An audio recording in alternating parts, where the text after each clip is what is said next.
मेरी तरफ बड़े ध्यान से देखो। ये दोनों आंखों के बीचों बीच में सब मनुष्यों में ये जीवात्मा बैठी हुई है। इधर देखो आप, ये दोनों आंखों के बीचों बीच में, तो ये शरीर के नाके के ऊपर बैठी है। उधर में स्वर्ग का नाका, इधर मनुष्य शरीर का नाका। तो जो आपको यहाँ बैठाया था और आपने ये कहा था कि जिसको पकड़ के आए उसको छोड़ना नहीं, तो आप सुख सुविधा में लग गए और ये संसार के ये काम ये करने लगे, ये देखने लगे, सुनने लगे, और इन पर्दों को ये कहने लगे ये मेरा है, ये बच्चा मेरा है, खेती मेरी है, पेड़ मेरा, और ये मेरा और ये मेरा। तो इस लोभ लालच में मोह ममता में फंस गए, तो अंदर में मैल जमा हो गया।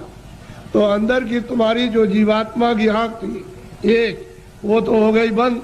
अब देखना बंद हो गया और सुनना बंद हो गया।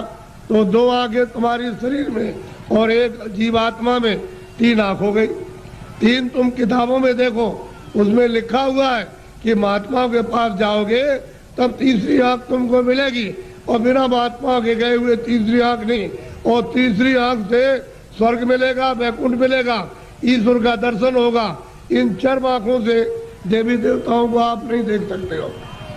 फिर उन्होंने कहा कि भाई देखो ये जीवात्मा बैठी है, उसमें एक कान है और शरीर में दो कान, तो बाहर के कान बाहर की आवाज़ सुन दे और जीवात्मा का कान भगवान की आवाज़ को सुनेगा।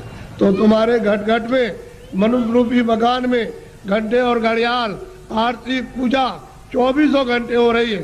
तुमने कभी अपनी जीवात्मा से उसको सुना और देखा? सो रहे हो, ऐसे ही चले जाओगे।